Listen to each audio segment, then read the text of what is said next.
Magandang araw kaibigan! Tuloy po kayo sa Felicidad's Channel. Sa mga kwento ng buhay at pag-ibig na hinalukay sa natatagong baul ni Felicidad. Pero bago po tayo magpatuloy, huwag niyo pong kalilimutan na i-like ang video, i-subscribe ang channel, at i-click ang notification bell para lagi kayong updated sa mga parating pa na upload.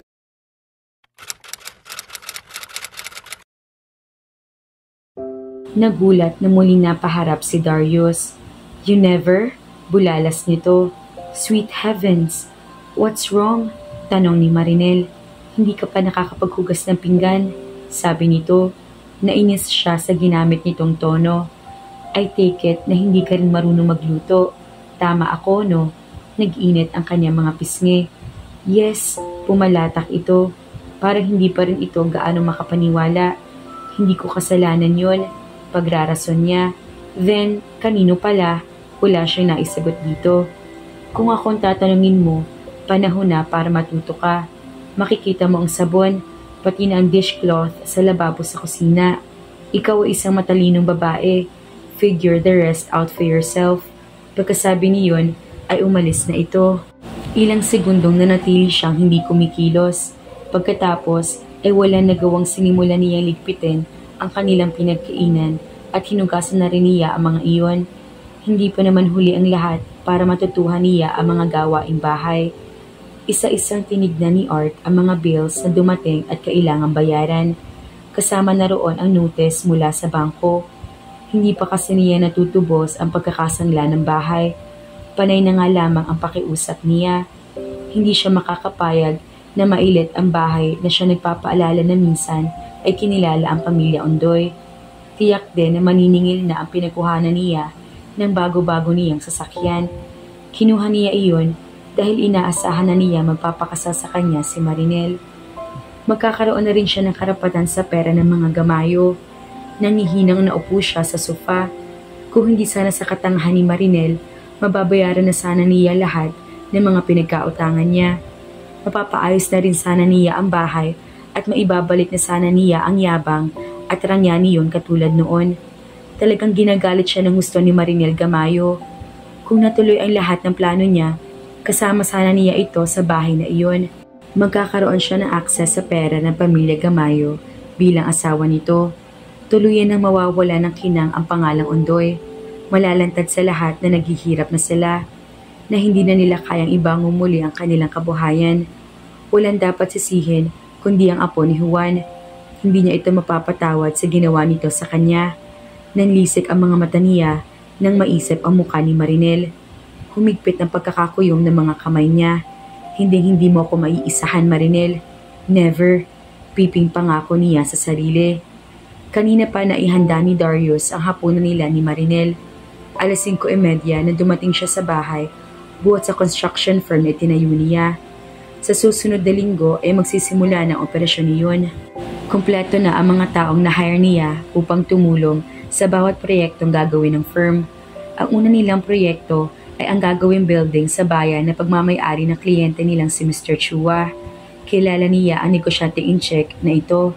Nagkakakilala sila sa San Diego, California, kung saan siya nagtrabaho noon. Nang malaman nitong babalik siya sa Pilipinas, ay sinabi nito na siya ang gagawa ng building na balak nitong ipatayo sa mismong lugar na iyon. Na-refer na rin nito ang bagong firm niya sa mga kaibigan nito, kaya naman dumami ang kanilang kliyente. Sumulyap siyang muli sa wall clock na nasa sala. Katatawag lamang ni Nana Macaria. Matatagalan pa ang mag-asawa sa Ilocos. Sinabi niyang walang dapat na ipagkaalala ang mga ito. Ipinangako niyang siya nang bahala kay Marinel at ituring na rin ng mga ito ang pagpunta sa Ilocos bilang isang bakasyon. Napabuntong hininga siya. Mag-aalas 8 na, ngunit wala pa rin ang kanyang asawa. Nagpasya siyang puntahan na ito sa opisina upang sunduin. Pinigil siya ng security guard nang papasok siya sa Gamayo Building. "Sir, ano pong kailangan ninyo sa loob?" tanong nito. "Tapos na po kasing office hours. Susunduin ko ang asawa ko, Marinel Gamayo," sagot niya. Nag-abot siya ng ID rito. Ang alam niya ay alam sa buong kumpanyang iyon na nag-asawa na si Marinel. "Tumuloy na po kayo, sir. Nasa 3rd floor po ang opisina ni ma'am." Anito, tumawag muna ito sa intercom bago siya pinatuloy. Pagkatapos makapagpasalamat sa gwardya, ay dumiretso na siya sa opisina ng kanyang asawa. Anong ginagawa mo dito? Iyon agad ang pumasok sa isip ni Marinel na sabihin ng makita si Darius sa kanyang opisina. Hindi ito sumagot. Lumapit ito sa kanya at hinawakan siya sa braso upang itayo. Anong ginagawa mo? Naguguluhang tanong niya. Hindi ito sumagot agad. Kinuha nito mula sa kanyang kamay ang ballpen na hawak niya. Pumunta ako rito para sunduin ka. Tapos na ang work mo dito. Gabi na. Oras na para magpahinga ka. It's time to slow the hell down. Naiintindihan mo ba ako? Tuloy-tuloy na wika nito. Alam niyang galit ito pero hindi niya maintindihan kung bakit. Pagkatapos ay narealize niya na hindi ito galit mismo sa kanya. Sa isiping iyon, nakaramdam siya ng gutom at pagod. Damn it, hindi dapat siya mabait. Not like this. Bumitaw siya sa pagkakahawak nito at kinuha ang kanyang bag. Hindi mo na kailangan sabihin pa kung anong dapat kong gawin. Nahinto siya sa pagsunod dito nang bigla itong tumigil sa pintuan at humarap sa kanya. Tinitigan siya nito sa mga mata. Pakiramdam niya kapag ganoon ang pagkakatitig nito sa kanya, parang wala na siyang kakayahang tumanggi sa anumang sasabihin nito. Then consider it as a suggestion, mahinang sabi nito. Sabay abot sa braso niya at iginiya na siya palabas. Sa pagkakataong iyon ay hindi na siya nagpumiglas pa. Wala silang imikan kahit na nasa elevator na sila.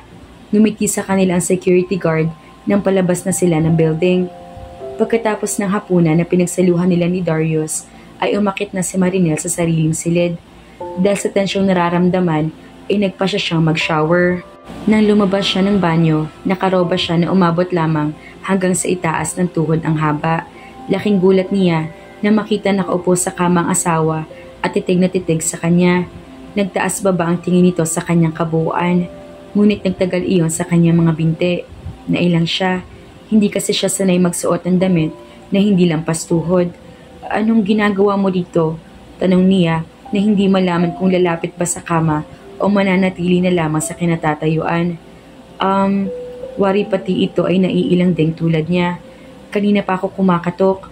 Wala namang sumasagot kaya tumuloy na ako.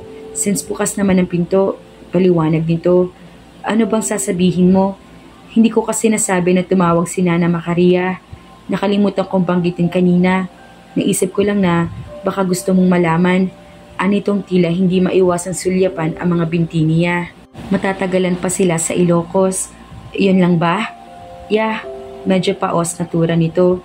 Kailangan ko na magbihis kung wala ka nang sasabihin pa. Naiinis siya sa sarili dahil hindi siya makatingin ng diretsyo rito. Nakahinga siya ng maluwang na makitang tumayo na ito mula sa pagkakaupo sa kama at tinungo ang pintuan. Hahakbang na rin sana siya nang muling humarap ito. Hawak na nito ang doorknob at bahagya na nitong naibukas ang pinto. Nahigit niyang hininga dahil muli siyang pinasadahan nito ng tingin. Ang ganda ng legs mo, Marinel. Paminsan-minsan naman ay magsuot ka ng mga damit na makakapagpalantad sa mga iyan. Anito, pagkatapos ay kininditan siya. Napasinghap siya sa tinura nito. Dama niya ang panginginig ng mga tuhod niya, kaya naman agad siyang lumapit sa kama upang maupo. Bakit ba may pakiramdam din siyang para naghahabol siya ng hininga? Weird.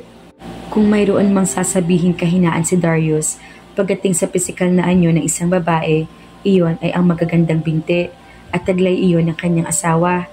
Bihirang-bihirang mabistahan niya ang mga binti ni Marinel dahil palagi ito nakaslacks at mahahabang palda kapag pumapasok sa opisina. Well, maganda naman talagang kutis nito, kaya makinis ang mga binti nito. Kaliligo lamang nito, basa pa nga ang buhok nito. Napaka-sexy niya at walang sapin ng paa. Pumikit siya ng mariin upang alisin sa isip ang imahe ng kanyang asawa. Ngunit pilit na nagsusumiksik iyon sa kanyang utak. Napamura siya. Pagkatapos ay tumayo na mula sa pagkakaupo sa kama. Get out! Umalis ka na bago ka magkamali na hindi mo na maaayos. Hindi na siya nag-alinlangan pa. Hindi na niya kailangan pang alamin kung ang konsensya ba niya iyon o ang gut instinct niya ang nagwa-warning sa kanya. Ang alam niya ay kailangan niya maglagay ng distansya sa pagitan niya at ng kanyang asawa. Lumabas siya ng silid at tumiretso sa likod ng bahay. Malugod na sinalubong niya roon ang malamig na hangin na tumama sa kanyang muka. Naupo siya sa lumang natatamnan ng Bermuda grass. Ilang sandali pa ay huminga na siya roon. Ipinatong niya ang ulo sa kanyang mga braso at tumingin sa malawak na kalangitan. Kahit na gaano pa kapayapa ang nakikita niya sa labas ng bahay, pilit pa rin sumisiksik sa kanyang isip na dapat ay nasa tabi siya ng kanyang asawa ng mga sandaling iyon. He wanted to crawl in bed with Marinel. Siyang asawa niya. Ito ang 3 linggo na sila lang sa bahay. Ngunit mula sa kanyang pananaw, ang malinaw na iniisip niya ay hindi maaaring mangyari. He wanted to make love. Gusto niyang maramdaman ang lambot ng katawan ng isang babae, ang labi ng isang babae. Hindi lang basta katawan ng babae, kundi katawan ni Marinel. Marinel's lips, iyon ang gusto niya. Ngunit hindi ito mangyayari. Nakaramdam siya ng disappointment sa isiping iyon. Hindi niya inaasahan ang ganoong pakiramdam na magpresenta siyang pakasalan si Marinel. Alam niyang he was out of her league. Kung maiba lamang ito magpipilian, siguradong tatanggi ito sa kanyang alok. Ngunit hindi nito napigilan ang pagnanasa nararamdaman niya para kay Marinel. Abala sa trabaho si Marinel nang pumasok ang assistant niyang si Rochelle. May dala itong isang bugkos ng mga pulang rosas. Para kanino yan, Rochelle? Tanong niya rito. Mas matanda ito sa kanya. 42 na ito. Ito rin ang tumayong assistant ng kanyang lolo Juan. Bukod sa pagiging efficient nito sa trabaho, mabait ito at mapagkakatiwalaan. Parang ang nakababatang kapatid na ituring nito sa kanya. This is obviously for you. Nakangiting tugon nito. Siguro, galing sa hunk mong asawa. Inilapag nito mga bulaklak sa kanyang mesa. May maliit na card na naka-attach doon. Kay Darius nga, kaya galing ang mga bulaklak. Tanong niya sa isip. May kung anong malamig na bagay na parang humaplos sa kanyang puso sa isiping iyon. Binasa ni Rochelle ng malakas ang nakasulat sa card. Para sa iyo, Marinel. Best wishes. Art. Kay Art galing ang mga bulaklak. Hindi niya maintindihan kung bakit may disappointment siya nararamdaman nang matiyak niyang hindi iyon galing sa kanyang asawa. Deep inside her, gusto niya manggaling iyon sa kanyang asawa. I can smell some disappointment out here, to Johnny Rochelle sa kanya. Nagtatanong ang mga matang tumingin siya dito. Huwag mo nang ipagkaila, Marinel. It's written all over your beautiful face. What? Na-disappoint ka na hindi ito galing sa asawa mo? Prangkang tura ni Rochelle. Rochelle, lalabas na ako. Huwag ka na mag-abala pang tumanggi. I can see it. Iyon lang at lumabas na nga ito ng kanyang pribadong opisina. Muling natuon ang pansin niya sa mga bulaklak. Kahit papaano ay natutuwa na rin siya at mukhang hindi naman dinibdib ni Art ang ginawa niya.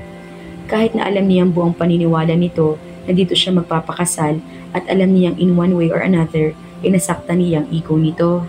Ikinagaan pa rin ang loob niya ang kaalamang tinatanggap na rin nito ang naging desisyon niya. Maya-maya ay biglang tumunog ang intercom. Si Rochelle ay nasa kabilang linya. Ayon dito ay nasa line 2 raw niya si Art. Tinanggap naman niya ang tawag. Hi Marinel, masiglang bati ni Art sa kanya. Natanggap mo na ba ang mga bulaklak? Oo, ang ganda nila, salamat. Tugon niya, kahit na binigla mo kaming lahat sa ginawa mong hakbang, alam mo naman, I still wish you the best, right, Marinel? May narinig siyang tunog sa background ni Art na parang may ibinatong kung ano. Oo, salamat ulit, Art. Hahayaan mo na kita magsaya, Marinel. Hahayaan kong isipin mong wala ka lang sa akin ang lahat. Ngunit huwag masyado mag-enjoy, honey. Makakaasa ka na nandyan ako upang sirain ang iyong araw sa bandang huli. Ani Art sa isip, habang titig na titig sa litrato ni Marinel na nakadikit sa dartboard. Marami ng tama ang dart pin sa mukha ng litrato nito. Sinipat-sipat muna niya ang target habang hawak ang natitirang dart pin sa kamay. Ilang sandali pa ay ibinato na niya iyon at pabalusok at tumama eksakto sa pagitan ng mga kilay ni Marinel. Gotcha! Naku mga kafelisidad!